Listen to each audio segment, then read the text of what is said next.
कुछ international news शामिल करते हैं प्रोग्राम में और टर्किश इलेक्शन का जिक्र करना बहुत ज़रूरी है क्योंकि हम जानते हैं कि टर्की में जो इंतखाबात हुए हैं, एक तो उसमें जो लोगों ने शिरकत की है, जो वोटर टर्नआउट रहा है। पहले जब वोटिंग हुई थी, पहले आज से तकरीबन 10-15 दिन पहले, तो उस वक्त 90% के करीब वोटर टर्नआउट था। 4 लोगों में मुकाबला था, सदारती इंतखाबात थे। 4 में से 2 जो टॉप पर आए, उनमें दोबारा इंतखाबात इसलिए हुए क्योंकि किसी ने भी 50% वोट हासिल नहीं किए। उनकी डेमोक्रेसी में वाज़ेह है कि जब तक कोई 50% वोट नहीं लेगा, सदर नहीं बनेगा। दूसरी बार वोट हुआ, एर्दोगान, तैयब एर्दोगान जो है वो दोबारा जीत गए हैं। 52.16% उन्होंने वोट हासिल किए हैं। 2003 से वो पावर में है, 2003 में वो प्राइम मिनिस्टर बने थे और अब दोबारा उनको 5 साल मिल गए हुक्मरानी करने के as a president of Turkey. यकीनन बड़ी अचीवमेंट है, इस पर तफसीलन डिस्कस करेंगे। एक चीज जो कॉमन है पाकिस्तान और तुर्किया में वो ये है कि वहां पर भी जो हारे कैंडिडेट कमाल साहब, उन्होंने भी जो है तैयब एर्दोगान पर धांधली का इल्जाम लगा दिया कि मैं हारा हूं, धांधली हुई है, धांधली हुई है, जो हमारे यहाँ भी होता है। यकीनन इट्स अमेजिंग जिस तरीके से टर्किश डेमोक्रेसी स्ट्रेंथन हो रही है, क्योंकि हम जानते हैं कि टर्की में जब मार्शल लॉ या मिलिट्री कूल आने की कोशिश की थी, लोग टैंकों के सामने लेट गए थे तैयब एर्दोगान की हुकूमत को बचाने के लिए। सगीर रामी हमारे साथ मौजूद है। Sagheer, thank you so very much for joining us. मुझे बताइए, एक एलिमेंट इसका यह भी था कि अगर तैयब एर्दोगान हार जाते तो जो इस वक्त स्टांस टर्की ने रशिया के साथ लिया हुआ है वो बड़ा मुतासर होता। तो बहुत सारे लोग और एनालिस्ट ये कह रहे थे कि बहुत जरूरी है तैयब एर्दोगान जीते और ये जो पॉलिसी टर्की ने अपनाई हुई है इसको कंटिन्यू किया जाए। सगीर जी बिल्कुल, ये बहुत ही अहम नुक्ता था और इसी नुक्ते की बुनियाद पर ये जो सदारती इंतखाबात है उसमें अपोजिशन का जो बयानिया था वो अमेरिका और मगरब की तरफ झुकाव का बहुत बड़ा ऐलान था। उसमें जो 8 जमाती इत्तेहाद था उसने वाज़ेह तौर पे ये कहा था कि हमारा जो रुझान है वो यूरोप की तरफ होना चाहिए, ना कि रशिया की तरफ होना चाहिए, जिसकी बुनियाद पर उन्होंने सारी इलेक्शन कैंपेन की थी। और आपको मालूम है कि 100 साला मुआहिदा खत्म, लुज़ाने मुआहिदा खत्म होने जा रहा है अगस्त में, तो उसकी बहुत बड़ी एक अपॉर्चुनिटी है तुर्की अगर मुआहिदा खत्म होगा सगीर, तो क्या हरमैन शरीफैन का कंट्रोल टर्किया को दिया जाएगा? क्या होगा इस मुआहिदे खत्म होने के बाद? नहीं, कतन ऐसा नहीं है, कतन ऐसा नहीं है। ये मिसपरसेप्शन थी जिसको दूर किया गया। मोहम्मद बिन सलमान जब आए तुर्किया और रजब तैयब एर्दोगान भी लास्ट ईयर गए, ये इबहाम क्रिएट किया जा रहा था कि ये अपनी सरहदों को एक्सपेंड करेंगे या ऑटोमन अंपायर को। बुनियादी तौर पर ये फायदे नहीं है।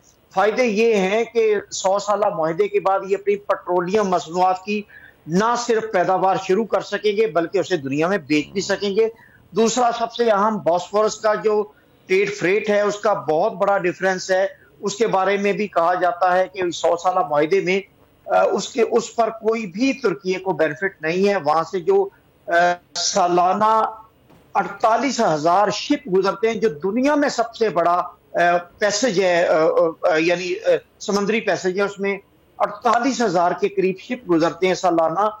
उसमें से कोई भी कमाई नहीं है तुर्की को।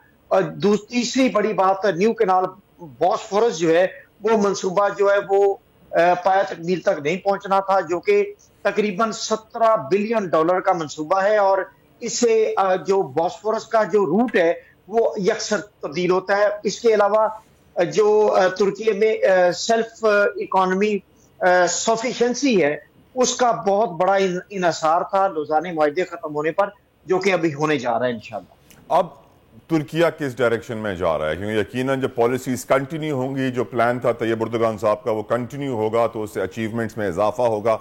आपकी नज़र में, क्योंकि आप वहाँ रह भी रहे हैं, मॉनिटर भी कर रहे हैं सिचुएशन को, काफी करीब भी है तुर्किया आपके दिल के, किस डायरेक्शन में जा रहा है तुर्किया? जी बिल्कुल, ये जो रजब तैयब एर्दोगान की जो कैंपेन थी, इलेक्शन कैंपेन, और उनका जो मैनिफेस्टो था, उन्होंने कहा कि ये मौका नहीं है कि इस वक्त क़यादत की जो सोच है वो बदले या क़यादत बदल दी जाए जिनका रुझान मगरब और अमेरिका की तरफ हो। इस वक्त हम उस दोराहे पर खड़े हैं जिधर से हमने राइज करना है, जिधर हमने तरक्की की तरफ गामजन होना है।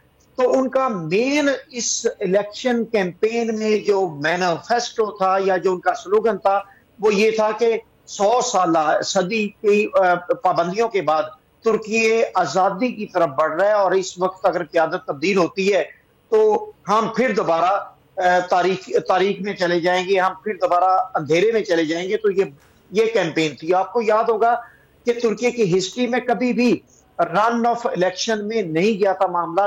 ये पहली मर्तबा इसलिए हुआ कि और शरीर इंपॉर्टेंट क्वेश्चन ये भी है कि इस डेमोक्रेटिक प्रोसेस से पाकिस्तान को क्या सीखना चाहिए? जी, डेमोक्रेटिक प्रोसेस में आपको अगर बताऊं तो ये बड़ी लंबी दास्तान है। ऑनेस्टली मैंने दोनों इंतखाबात कवर किए और ऐसे था जैसे फेस्टिवल है। पाकिस्तान में तो बंदूक धौंस धांधली की बुनियाद पर बैलेट बॉक्स को छीना जाता है और बैलेट को छीना जाता है।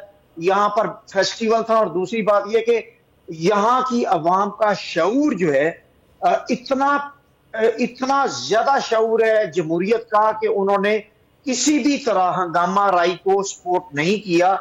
सुनने में ये आ रहा था कि क्योंकि केमाल कलाचदार ओलो जो है वो हार की तरफ जा रहे हैं, उन्हें बहुत बड़ा मार्जिन था, 26 लाख वोटों के मार्जिन से वो 14 मई को हारे थे। तो ये दिखाई दे रहा था कि वो कोई ना कोई हंगामा आराई की तरफ जाएगी बात। लेकिन रन ऑफ इलेक्शन भी इतना पीसफुल हुआ, इतना शानदार फेस्टिवल था कि मैं खुद हैरान था कि ये कौम बाशऊर है। और पाकिस्तान में जिस तरह कौम का शऊर उजागर हो रहा है, मैं समझता हूं कि आने वाले वक्त में इंशाल्लाह हम तुर्की की तकलीफ में इसी तरह की जमहूरियत जरूर देखेंगे। अल्लाह ताला पाकिस्तानी कौम को भी ऐसा ही शऊर है। Thank you so very much Sagheer for updating us from Turkey. इंतजार था ना, चलो इस बार वो करते हैं जो इससे पहले किया ही नहीं। किस्मत की आंखों में आंखें डाल के जीतना होगा। सब में है शेर जैसी राह, जर्रा जर्रा भी हर कंटेस्टेंट को लगेगा पहाड़। लड़खड़ाना नहीं है, खोल दो अपने पंख अगर आसमान छूना है। अबे लग रहा है ये सब पहले भी कहीं सुना है। एंटरटेनमेंट की गारंटी जनाब, क्योंकि यहां खेलोगे कूदोगे तो बनोगे नवाब। खुश रहो पाकिस्तान।